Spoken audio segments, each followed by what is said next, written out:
is very important map of the cultural influences. Maybe, like you know, Naples is a Greek colony, founded 2,500 years ago, but not the only one, because we had a lot of different populations from Greek to colonize this side of the coast of Campania.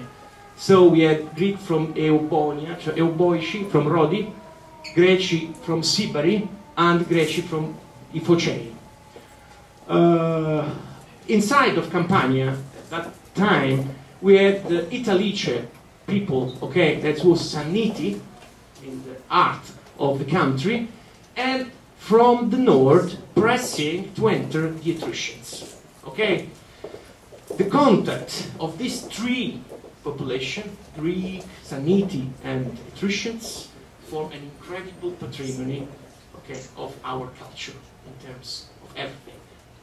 It's in the same time, the decoration inside the tomb is the start of our philosophy of the food, symposium. Maybe you know this word, symposium is a Greek word, is composed by sium, poteo.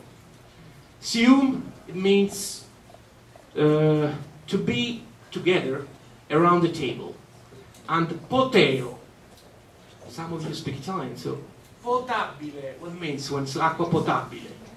And you can drink, exactly. So sium poteo, it means to drink all together around a table. It's exactly the start of our culture. Okay, most important thing for the Italian people and for the Napoleon people.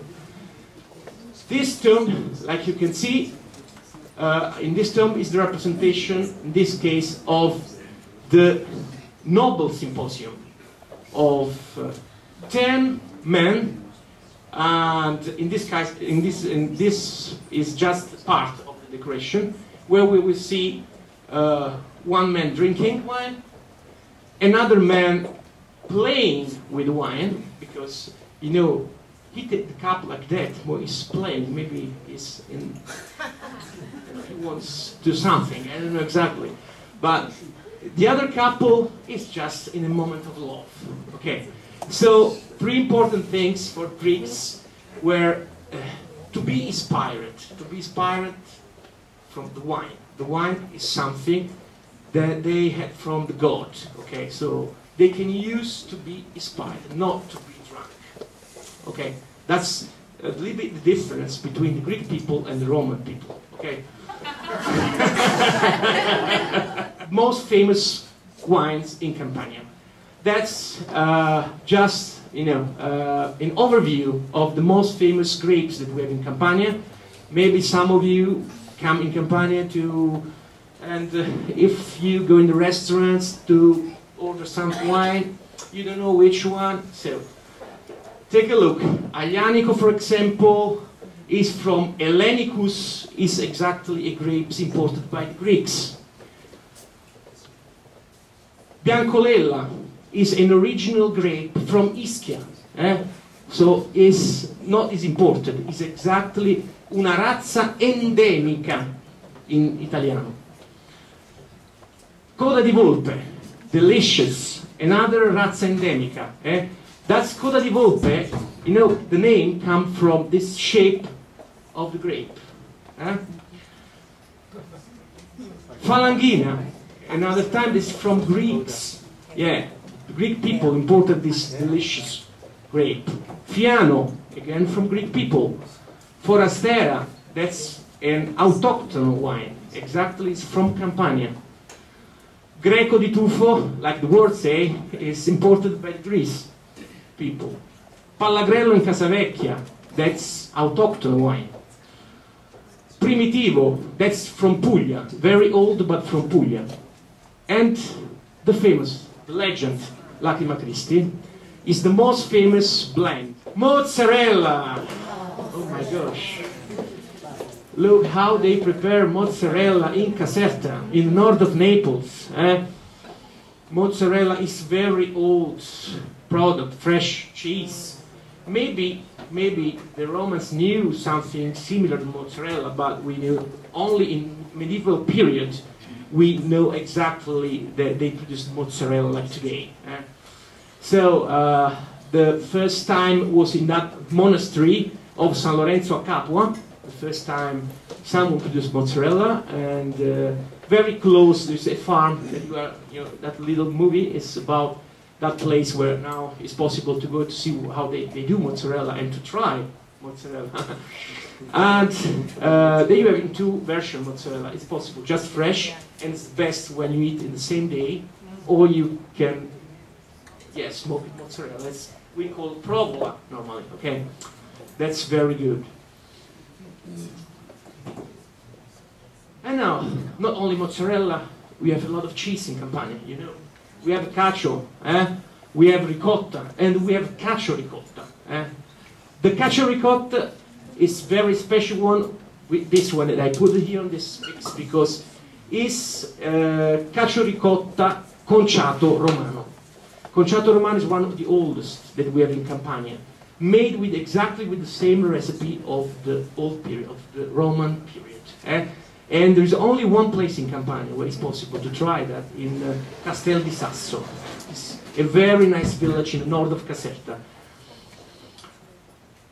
Now, just very, very quick about Pompeii, the ancestors of our culture, of the food, of painting, of everything, of architecture. You know the story of Pompeii, destroyed by Vesuvio in 79, and before was a beautiful church, a beautiful harbor, on the Sele River. More or less, you know, this is Vesuvio before, no? It's the reconstruction. This is a kind of the Plinian facet of the explosion, and this is Pompeii after, unfortunately. A lot of people stayed there in houses and they died. We just have this incredible proof of the terrible moment of the 79.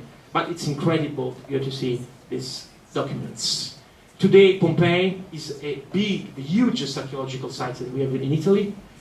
3,000 meters of walls that's possible to visit, and just to walk around and to have an incredible experience of a Roman town, the Roman Forum.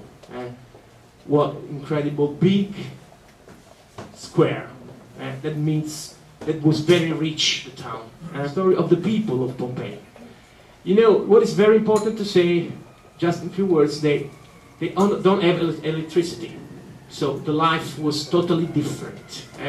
They wake up 4 o'clock in the morning, okay? They just start with a little breakfast in the morning, and at 8 o'clock they were all ready for work. They were in the markets everywhere. And just at 3 o'clock in the afternoon, they came back to home, and they start to dinner, and then the day was finished.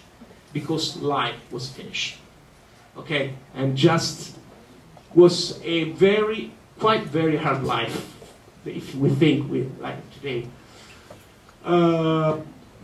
They ate 3 times per day, exactly like us. Jentaculum was the breakfast, okay. Prandium was lunch, was very quickly, just, you know, maybe 2-3 figs, or a little bit of cheese, a little bit of bread, no more. What was very important was the dinner. That was really a complete and incredible food. The wine was completely different with the wine that that was first of all, they had just one color, more or less. That was a quite white wine, okay. Little bit more dark. At start especially, the Romans, they don't know how to preserve the wine. Sometimes they boiled the wine to preserve. They put it inside honey to change the taste, because in 2 or 3 days, 4 days, maybe it became acid, like, you know, vinegar. So they put a lot of spices inside of the wine. Recent wine at the start, not at first Empire, but just a little bit before, they import a lot of wine from Greece. Okay, so the best wine was considered the wine from Chios, the famous island of Greece.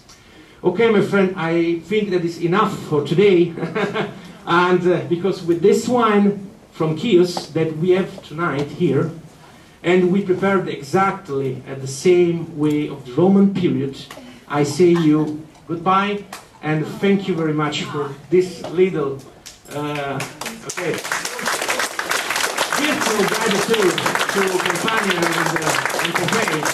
And thank you very much indeed for to be here, and everybody. Thank you very much.